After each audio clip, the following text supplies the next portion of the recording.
Give us the lowdown on Nalco Water, the genesis of the company in this region, your association with Ecolab, and the evolution of the company over the past several decades. Sure. So Nalco Water is the industrial water and chemical process division of Ecolab. So we have a presence in over 40 industries where we consistently help our customers protect what's vital. And so we do that through the application of products, expertise, digital solutions, where we bring all of that to bear to help our customers meet their goals and solve some of their toughest challenges. In IMEA, for us, it's India, Middle East, and Africa, as we were talking about, and it's primarily, when we talk about downstream, it's downstream oil and gas. So it's the refiners, it's the chemical plants, ethylene and styrene producers, and we really work on both sides of the plant, the water side as well as the process side of the plant. And so it's been very exciting to see the growth in this region as well as the growth of the company. It's a great place to be at this time. Sustainability is the new buzzword in today's modern companies. It is. Operations. How important is sustainability in your equation, and how do you relate it to it in terms of, dealings with your customers? Oh, it's incredibly important. If we look at what's happened over the last 10 years, climate change and the impact has drastically increased. If you look at the 170 countries that we serve, most of them now are dealing with a dual challenge. They've got challenges where they need more and more fresh water to support their population, but they're facing increasing water scarcity, so less and less water available. And so, there's nowhere is this more apparent than in North Africa and Egypt, where you see UNICEF has said, by 2025, Egypt may run out of fresh water. So 80% of the water in Egypt is used for agriculture and irrigation, which leaves very little water for drinking water or for industrial use, making all the goods and services that we consume as consumers. And that's really where Ecolab and Nalco Water come in and leverage kind of that smart water management to help those customers reduce, reuse, recycle, and reduce that water intensity so that they can be more efficient. When I look and think about Egypt, it was really exciting. We did a project recently where we took one innovation to 25 different wastewater plants, full-scale implementation at 25 different wastewater plants. And we are on track to deliver 23 million cubic meters of water saved per year. That's the equivalent of the drinking water needs of over 20 million people. So it's really exciting to see how we in industry, working in oil and gas, can have such an impact on not only a country or a company, but a local community as well. Jim, Nalco Water comes with great credentials. Your association with Ecolab, of course, is a case in point. What sets you apart? What makes you distinctive from, say, your peers and competitors? For me, it comes down to three things, really. It's people, it's passion, and it's innovation. From the people standpoint, we have a great team in Nalco Water Downstream here in the region. We have hundreds of people that go work with our customers, augment their teams on site every day, help them solve their challenges, help them understand what they're doing and how they can do it better. We've got support teams like our industry technical experts that have over 20 years of experience. We've got the largest industry technical expert group in the region. So you have a team of dedicated experts with the expertise, the knowledge, and the experience to get things done and get things done well to help our customers. Passion is really the second leg of the stool. Our team wakes up every morning passionate to solve our customers' problems. They go to work, they want to solve the hard problems.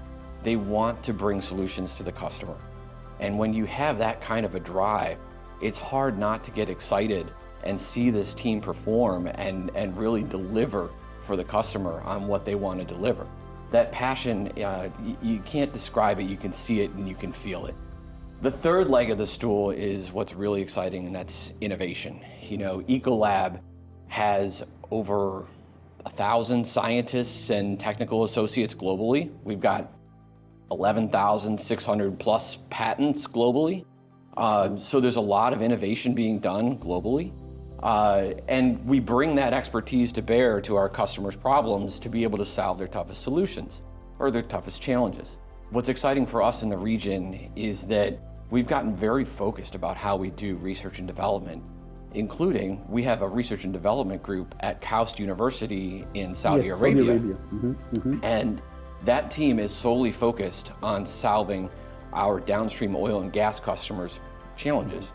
They go into the field, they help understand challenges, they respond to our sales teams, and they have a very quick way of being able to do R&D level research and development to quickly design and develop solutions that have an impact. So when it comes down to it, those three things, the people, the passion, the innovation, you put those three things together and it's entirely differentiated. It's something that is exciting to watch every day I come into work. What are the challenges Nalco faces in the region at the present time?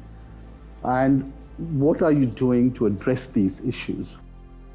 So some of the biggest challenges that we see are customers are still facing increased water scarcity issues.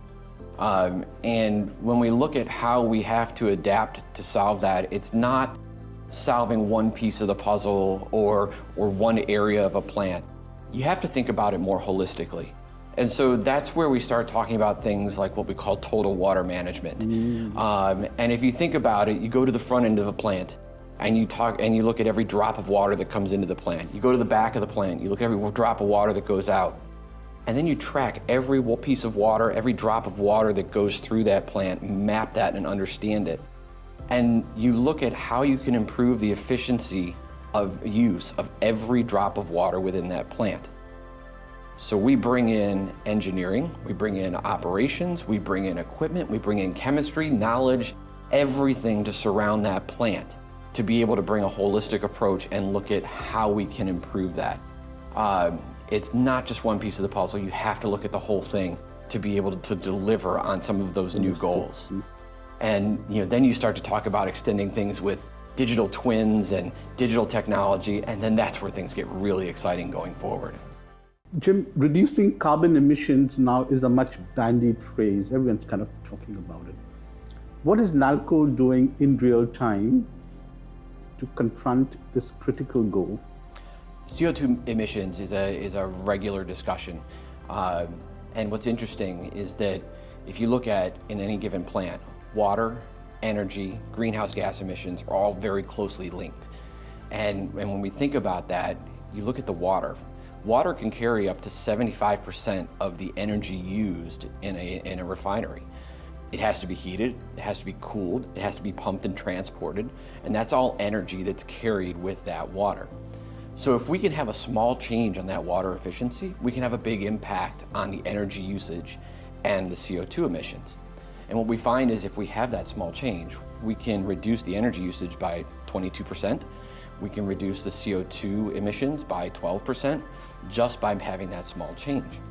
One of the newest tools that we have that we're excited about, we call climate intelligence. And climate intelligence is an advanced model that we've partnered with Siemens on for digital twin technology. So we use a digital twin, but what's different is that we bring the decades of Nalco water experience, chemistry, operational knowledge, engineering knowledge, to pull that all together into a solution that delivers insights, not just a model. The Middle East is clearly one of the most arid, water-scarce regions in the world. Yeah. The need then is to conserve the little water that it has, to reuse water and to use water wisely, smartly, if you will. What is Nalco's strategy for the short term, say for the next 2 to 5 years, in terms of smart usage of water? So if I think about the next 3 to 5 years or 2 to 5 years, it's really around innovation. We're using lower and lower quality water to do the same things or do more than we've ever done before. So how do we respond to that with chemistry and equipment and innovation? And for us, I think of a couple of things that have happened. We're continually innovating, but in the last couple of years, we've brought out, for instance, a new technology that not only can sense if deposition is occurring, it can tell us what kind of deposition is occurring. So before it ever becomes a problem at the customer, we can respond to it with chemistry or operational changes or whatever it might be, so that they don't ever have to shut down their plant. And we can avoid millions of dollars in cost to the customer just by being able to do that. That product has been so influential that we are now offering it with every oil and gas customer anytime we put in a new installation. We just put it in. It's just fantastic. The other place where I see excitement is really around chemistry. There's so much that's been done in chemistry, and there's so much that's left to do in chemistry. There's so much more that can be done. In the region, because we are the most water scarce region, you see a lot of chemistry development, whether it's getting rid of phosphate and molybdate and nitrite and challenging molecules that you can't discharge or that could cause problems in your system, or developing new polymer dispersants that allow you to operate under conditions and temperatures and flow rates that you never thought you could operate under before.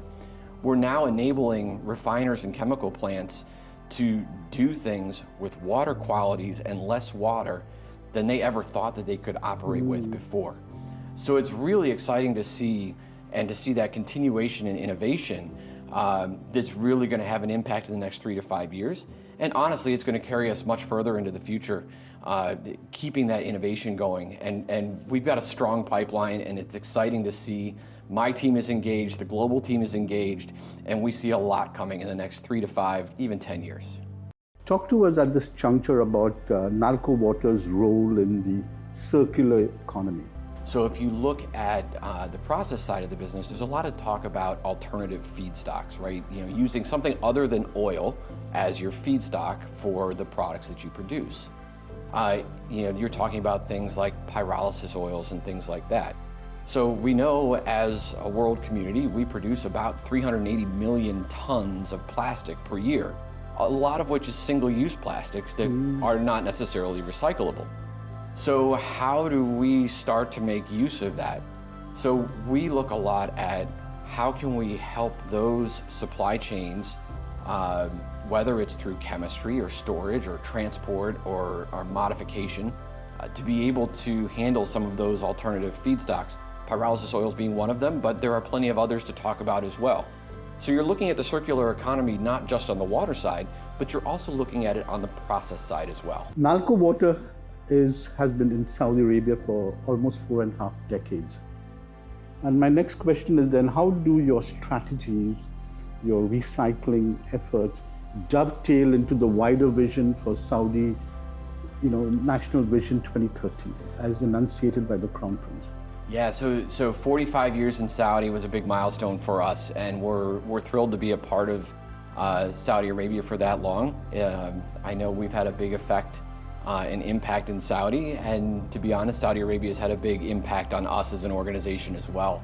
When I think about the 2030 vision, historically oil is accounted for 40% of GDP of Saudi, right? And so Vision 2030 is to diversify the economy, really look at empowering the Saudi workforce in new and different things and better jobs as well.